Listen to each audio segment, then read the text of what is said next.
cursistas da especialização em ensino de matemática. Nós iremos dar continuidade à sequência didática da disciplina de teoria e prática no ensino de matemática. Eu sou a professora Vitória Fernanda Camilo da Silva Mendes e estou ministrando com vocês essa disciplina e daremos hoje continuidade. Na aula passada, nós estudamos sobre o ensino de geometria dentro da sala de aula, percebendo que ela ocupa um espaço de discussão e de percepção ao mundo à nossa volta. Nós refletimos também sobre abordagens metodológicas utilizadas no ensino de geometria e a sua relação com o desenvolvimento do pensamento geométrico. E hoje nós continuaremos com essa unidade e vamos estudar mais a geometria numa perspectiva, né, de associá-la a outras áreas do conhecimento, tá? Então, continuação da unidade 3, geometria, conceituando comprimento, área e volume, desenvolvendo as percepções geométricas planas e espacial e articulando a geometria com a álgebra e a combinatória. Sejam todos bem-vindos à nossa aula e vamos agora começar. Para começarmos, eu convido vocês a refletirem sobre o seguinte questionamento baseado na construção do conhecimento geométrico. Vocês já devem ter percebido que todas as nossas aulas nós iniciamos com uma reflexão, com uma pergunta, com uma indagação que vai nortear toda a nossa aula. E a pergunta que eu faço hoje é: se chegássemos para uma sala de aula, ou até mesmo nós fôssemos questionados, você já pensou como podemos medir a superfície corporal de uma pessoa? Então, digamos que numa sala de aula os alunos estejam estudando sobre área, comprimento, volume, e aí você sugere a eles o seguinte desafio. Bom, a gente já sabe como calcular a área de um triângulo, a área de um quadrado, a área de algumas figuras, mas você já pensou como é que a gente consegue medir a superfície corporal de uma pessoa? Então, imagine a seguinte situação: eu tenho que medir a área, né, de um corpo de uma pessoa. Então, como seria, né? Então, os estudantes e vocês aí podem até pensar em algumas estratégias e a gente poderia ter algumas situações. Por exemplo, fazer vários recortes, né, de quadrados e colar em todo o corpo, de modo que tente contemplar, né, de modo que tente cobrir, né, toda a face aí corporal e depois calcular a área de cada um desses quadrados e somar, né? Uma ideia, né? Vai ter áreas que vai ter uns quadrados ou retângulos maiores.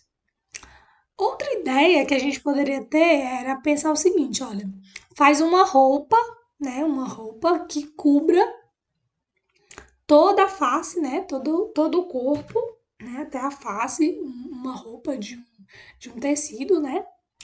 E que cubra toda essa superfície. Depois você tira a roupa, planifica essa roupa e vai medindo a área dessa roupa. Percebemos que nessas duas maneiras aí que eu coloquei, né, de situações que eu poderia colocar, a gente vai ter valores que são aproximados, né, uma estimativa. Mas a ideia é fazer com que os alunos pensem, né, já que eles já detendo o conhecimento sobre o cálculo de área, que eles imaginem como eles poderiam fazer essa seguinte situação. Mas cientistas, né, cientistas já descobriram uma fórmula, né, tem uma fórmula que dá para calcular a superfície corporal, né, a área da superfície corporal, é a raiz quadrada da massa vezes a altura dividido por 3.600. Então, mas antes de apresentar para os estudantes essa fórmula, explorar deles o máximo de, digamos assim, de oportunidades, né, de criatividade, de pensamentos, de ideias que eles poderiam ter para explorar o cálculo da superfície do corpo, né, como um todo. Poderiam até fazer um experimento e comparar depois a resposta deles com a resposta por meio dessa fórmula, tá bom? Então, iniciamos com essa curiosidade e percebendo que a geometria ela precisa sim ser explorada, saindo um pouco da ideia de apenas fórmula, mas a ideia de utilizar e explorar a criatividade dos estudantes, a capacidade deles pensarem e de resolverem problemas. Na prática, a geometria ela precisa ser explorada também. Na imagem a seguir, você vê um aluno desenvolvendo aí uma escultura, né, utilizando alguns instrumentos geométricos como retas, né, na forma de palitos e pontos, né, de encontro, né, de sustentação aí que ele usou, massinha de modelar. Então, geralmente as propostas pedagógicas, elas partem da representação do espaço através de imagem ou dos símbolos, né? E isso às vezes é um equívoco da geometria, porque principalmente a geometria espacial, ela precisa ser vista, ela precisa ser explorada dos diversos ângulos que ela é capaz. E geralmente nas construções, os estudantes conseguem, né, perceber melhor. E acontece esse processo de aprendizagem individual, quando ele percorre caminhos semelhantes e não basta só mostrar objetos geométricos para os alunos, é necessário que eles manipulem, que eles construam e que eles avaliam o que eles estão fazendo, percebendo que em algumas vezes a forma como eles estão fazendo pode ocasionar em um erro futuro. Então, todas essas possibilidades precisam ser exploradas. Inclusive, na aula passada, eu coloquei alguns links, né, para vocês estarem visualizando o material complementar, que explorava justamente a ideia da aprendizagem da geometria, né, como as demais aprendizagens, né, ocorrendo a partir de construções e, nesse caso específico, de dobraduras, né, por meio de origamis, né. Então, através de dobradura, dessas dobraduras, muitos conceitos podem ser experimentados, né, pelos estudantes. Por exemplo, eles começam a analisar as características do solo que está construído, as arestas que vão ser formadas, né, pela extremidade do papel, né? E durante a confecção eles vão perceber que precisam unir as faces uma a outra, colocando uma dentro da outra, e eles vão percebendo ao longo da construção que se as dobraduras não forem feitas com cuidado, por exemplo, não garantir os ângulos precisos ali nos cantos, né? Fazer ângulos realmente de 90 graus, fechar os sólidos bem direitinho, fazer um acabamento melhor. Se eles não fizerem, eles vão perceber que no final vai dar uma forma geométrica deformada, né? Então, à medida que eles vão vendo isso, que eles vão vendo essas ideias bem visíveis, né? Por exemplo, o encontro das arestas, vão ver que visivelmente vai ficar, como vocês estão vendo nessa imagem aí 16, né? Que os cantos precisam ficar bem juntinhos, né? Para realmente fechar esse cubo. E esses resultados, né? Que se ficarem mal feitos, mal dobrados, eles vão perceber que o cubo não vai ficar perfeito, né? E aí a importância de manipular, né, esse tipo de atividade, esse tipo de sólidos, né? Então o aluno ele vai saber que certo tipo de construção é possível se analisar as suas ações, construir moldes, girá-los sobre o papel, manter as proporções, fazer dobraduras, manipulações concretas que no final vão resultar construções mentais, né? Inclusive na nossa atividade de hoje a gente vai ter um desafio parecido com esse, né, de você construir um sólido. Eu coloquei os links na aula anterior, é, só por curiosidade, mas agora vocês vão precisar colocar a mão na massa aí para tentar construir representações geométricas. E, na verdade, não importa o material, o importante é explorar. Então, você está vendo que naquele outro a gente usou dobraduras, né? Dobraduras de papel. Nesse aqui, ó, existem diversos materiais que podem ser explorados na sala de aula. Tanto palitos de dente ou de churrasco com massinha de modelar, você pode trocar pelas jujubas, né, em séries iniciais, né, com crianças menores. Com crianças maiores, você pode trabalhar no lugar das jujubas, garrotes, né, que são essas liguinhas aí, essa mangueira aí fininha, que geralmente encontra em materiais hospitalares, né, dá para trabalhar com essa liga, montando outros sólidos, de forma mais complexa, ou ainda pode usar canudos, né? Canudos plásticos e fios, né? Linhas entre esses canudos para montar alguns sólidos dentro da sala de aula. Então, mesmo que o material ele não fique perfeito, né? É mais importante que os estudantes observem os sólidos prontos. E além de observar, né? Somente observar um solo que já foi feito, não é necessariamente o suficiente.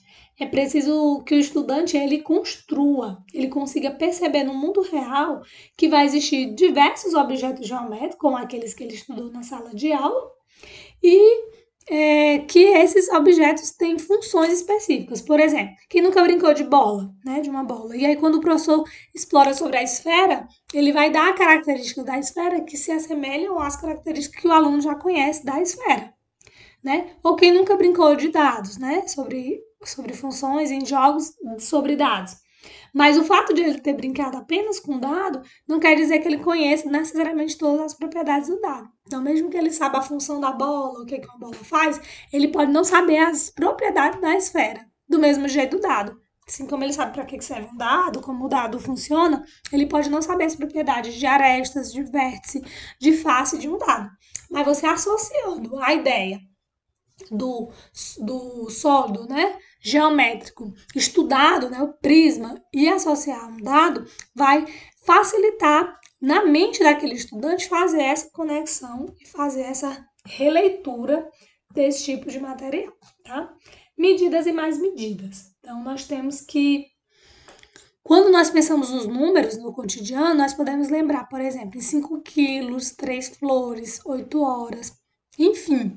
Os números na vida real geralmente se referem a alguma quantidade. Então, quando nós trabalhamos com conceitos matemáticos frequentemente utilizados, utilizamos números que podem representar algumas situações diferentes. E aí, dessa maneira, a gente percebe que existem diferentes tipos de quantidade. E aí a gente pode separar elas em quantidades contínuas e descontínuas. Mas o que são essas quantidades contínuas e descontínuas? O número 5, por exemplo. 5 pode representar 5 lados, ou 5 centímetros, ou 5 litros, ou simplesmente 5 unidades.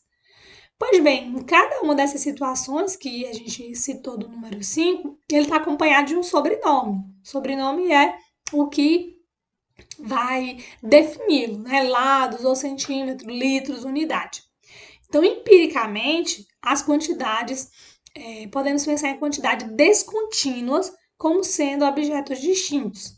Foi o exemplo que ele deu aí, flores, pedras, né? Quilos, bolas. As flores, elas são objetos do mundo real e formam unidade natural, então é possível contá-las, apesar do contexto no qual elas estarão inseridas. Então, isso aí facilmente a gente chama de medidas descontínuas, né? Quando elas podem ser contadas de forma única. Por outro lado, né, quando a gente fala em litros, centímetros, quilos, horas, esses são presentes no mundo real, mas eles só têm significado quando a gente coloca ele dentro de um contexto. Por exemplo, se a pessoa chegar no comércio e dizer assim, eu vim comprar 5 metros, mas não dizer de que aqueles 5 metros, né? Isso não vai significar nada para a pessoa que está ouvindo.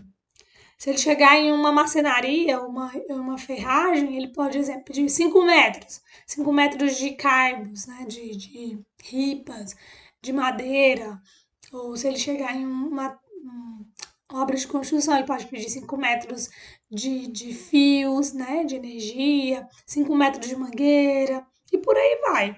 Então, as unidades convencionais como o metro, elas são tomadas como padrão. E essas unidades, elas se baseiam em comparação, né? Em comparação. E essas unidades também, elas se subdividem. Então, metro eu posso comprar em metros, eu posso comprar algo em centímetros, ou eu posso medir algo em quilômetros. Então, quando eu começo a fazer essas comparações com objetos, né, são chamadas de quantidades contínuas, né? São unidades que podem aí representar também os números racionais, tá? Então a gente pode lembrar de unidades contínuas e descontínuas. Você já havia percebido que quando trabalhamos com perímetro, área, volume, estamos trabalhando com quantidades contínuas? Então, nesse sentido, é a ideia de unidades contínuas, quantidades contínuas. Você já havia percebido que a geometria também pode auxiliar na construção dos números reais e na compreensão de funções? Então é aí que entra, pessoal, a ideia de que a geometria ela pode se relacionar com outras áreas do conhecimento. Então, quando eu começo a aplicar a ideia de unidades contínuas, e aí eu começo a perceber que essas unidades o metro, por exemplo, dentro do metro eu tenho a unidade de centímetro, milímetro, eu estou fazendo o quê? Eu estou fazendo representação dos números reais. Então, eu posso utilizar a álgebra nesse sentido, aliás, a aritmética nesse sentido, e quando é a geometria da ideia de função, né, a gente está usando a álgebra nesse sentido. Então, Piaget já estudou sobre isso, e eles mostraram que mesmo embora as crianças, né, tem uma ideia melhor, compreendem melhor a ideia de quantidades descontínuas, né? Porque oito bolas, então elas conseguem visualizar 8 bolas, diferente dela conseguir imaginar 20 centímetros, né? Associar 20 centímetros a 1 metro. Mas a lógica, né? Tanto de quantidades contínuas como descontínuas é muito semelhante. Então, a dificuldade de compreensão das quantidades contínuas em relação às descontínuas dos estudantes, Piaget destacou duas dificuldades. A primeira é que as unidades elas não são naturais, e, portanto, não são percebidas. E a outra é que as unidades elas não são convencionais. Então, precisa haver um acordo sobre qual será o tamanho da unidade utilizada. Então, se é em centímetros, se é em metros, se é em quilômetros, dependendo daquilo. Então, isso precisa ser definido bem para que as crianças compreendam essa ideia. Ou seja, que para compreender a ideia de quantidades contínuas, o aluno sempre vai precisar perceber que uma grandeza ela pode ser analisada em partes para depois essas partes serem contadas. E é importante que o aluno entenda realmente essa necessidade e ele perceba que há uma necessidade dessas partes serem iguais. Então, eu não posso ter que 1 centímetro é maior do que outro centímetro. Então, todo centímetro vai ter a mesma medida para que a partir daí eu possa compará-lo e calculá-lo baseado em outras unidades. Além das unidades contínuas e descontínuas, nós temos as unidades que são chamadas de intensivas e extensivas. É um conteúdo que geralmente é visualizado em outras áreas do conhecimento, como a física, a química, e principalmente as unidades extensivas. Como é que funciona essa ideia? Então, a lógica das quantidades intensivas é diferente da lógica das quantidades extensivas. Enquanto as quantidades intensivas estão baseadas na relação entre duas quantidades diferentes, obedecendo, portanto, ao princípio multiplicativo, as quantidades extensivas elas estão baseadas na relação parte-todo, ou seja, baseado no princípio aditivo. Em outras palavras, como é que a gente pode classificar, né? Essas quantidades. Então, as extensivas são aquelas que atendem à relação de parte-todo e comparam quantidades da mesma natureza. Como assim? Ó, você pode até ver aí na imagem que tem volume, massa, tamanho, peso, né? Medida, né? De comprimento.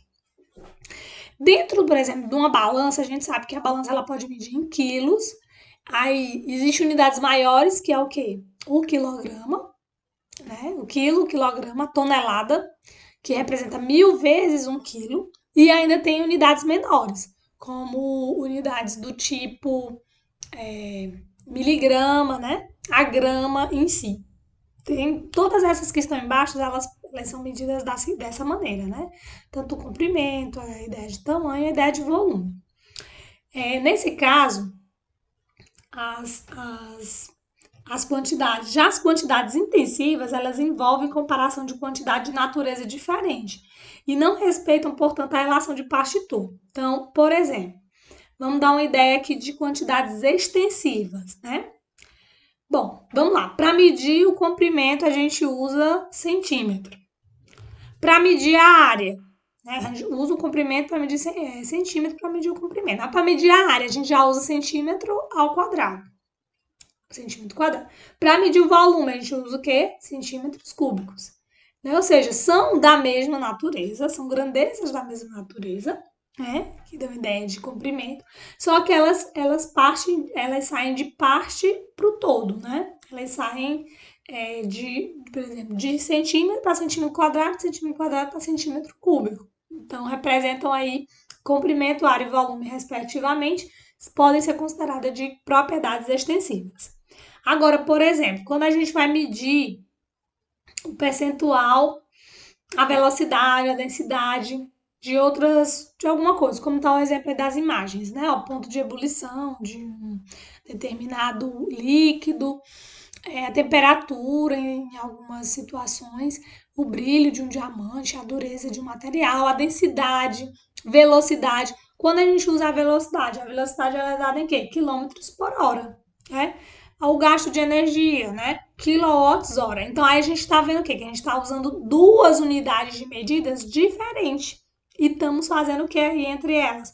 Envolvendo grandezas diferentes. Então a gente ouve quilômetro e hora na velocidade. Na densidade, né? A gente vai usar duas medidas diferentes, porque a densidade é uma razão. Que no consumo, quilowatts hora, então a gente está usando uma unidade quilowatts e outra unidade que é o tempo, né? Então, essa é a principal diferença entre propriedades extensivas, tá dentro da mesma unidade, e intensivas que usam unidades diferentes, tá bom? Então, a partir daí, a gente percebe que a álgebra, aliás, a aritmética está ligada diretamente ao estudo de geometria. E além da aritmética, a gente também tem a álgebra, né? Quando trabalhamos com funções, estamos trabalhando com quantidades intensivas. A geometria, por sua vez, envolve quantidades extensivas e este é um dos aspectos fundamentais para que se criem situações que ajudem o aluno a compreender a lógica das quantidades extensivas. No entanto, para que essa compreensão desenvolva, se faz necessário o quê? A exploração de atividades, partindo do conceito de medida e envolvendo, por exemplo, outras áreas do conhecimento. Então, precisa pensar em atividades que desenvolvam alguns conceitos. Isso significa focar em atividades que foquem na utilização padrão, né? Por exemplo, do menor objeto a ser medido, que seja capaz de ser aplicado repetidamente até preencher todo objeto. Que foi lá a ideia inicial que a gente iniciou com aquela pergunta de como medir a área corporal, né? Ideias que os estudantes poderiam ter. Ou poderíamos ainda explorar outras atividades, por exemplo, é, eu dar moedas para os estudantes e dizer quanto é a área daquela moeda e pedir para que com aquela moeda eles consigam medir a superfície do livro, né? A área do livro ou a área de um outro objeto. Então eles vão perceber ali que eles vão ter que espalhar as moedas de modo bem juntas, mas eles vão perceber que o resultado também vai ser aproximado porque vai ter espaços entre as moedas. Então, podendo utilizar objetos partindo de áreas que eles já conhecem para áreas que eles não conhecem, né? Desconhecem ainda. Então, por isso, é importante que os alunos eles saibam diferenciar, né? O que vai ser mensurado no objeto, por exemplo, o peso, o tempo, o comprimento, a capacidade, a superfície ou o volume.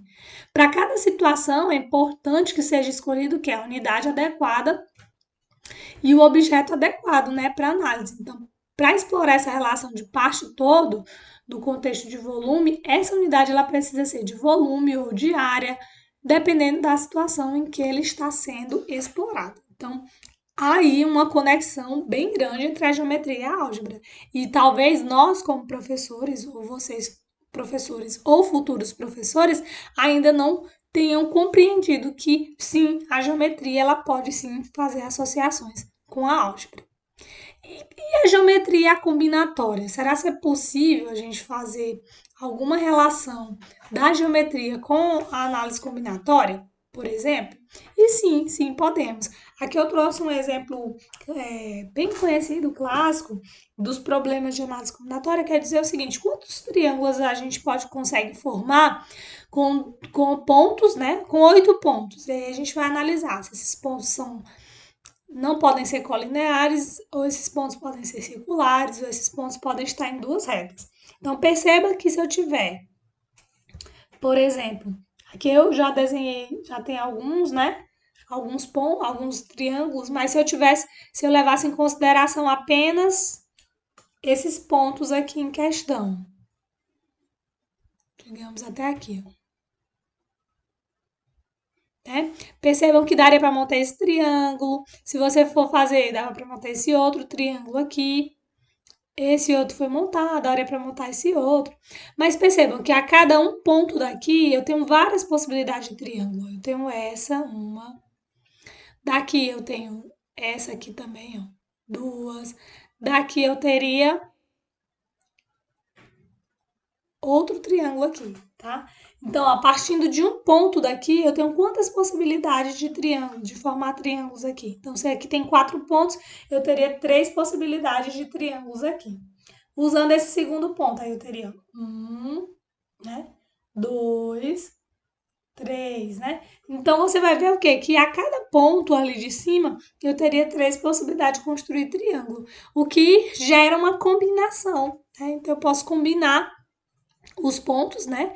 4 pontos de cima, deixa eu ver, 4 não, 1, 2, 3, 4, 5 pontos aqui em cima, combinar com esses pontos aqui de baixo, mas a gente sabe que para formar um triângulo tem que ser 3 pontos que não sejam colineares, né? Então, seria uma combinação simples aqui de pontos. Tanto também se esses pontos estivessem na forma circular. Então, percebemos que a geometria pode ser sim associada à combinatória. Inclusive, tem esse problema aqui, que é um problema bem antigo, que foi de uma prova da UBM, que é uma ideia de uma situação real utilizando essa ideia de combinatória, né? Ele diz assim, ó, um reino formado por 10 cidades, um cidadão muito chato foi exilado da cidade A para a cidade B, que é a cidade do reino mais longe de A. Após um tempo, ele foi expulso da cidade B para a cidade C, do reino mais longe de B.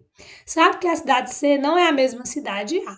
Se ele continuar sendo exilado dessa maneira, é possível que ele retorne à cidade A. Nota, as distâncias entre as cidades são todas diferentes. Então, a partir daí, a gente percebe nessa imagem que a maior distância, né, de A e B seria o raio dessa circunferência e que as outras cidades estariam dentro dessa circunferência, com distâncias aí diferentes e menores. Então, dá a ideia de que a gente pode sim usar a geometria, né, a representação geométrica das cidades, né, percebendo que a distância de AB é maior do que a distância de B até C, e por aí vai. E por fim, usar a ideia de análise combinatória. Inclusive, no material complementar, tem a resolução desse problema que eu quero que vocês assistam, um vídeo bem interessante sobre isso. Além de tudo, a gente vai concluir a nossa aula percebendo que sempre vai ser possível enxergar diferente.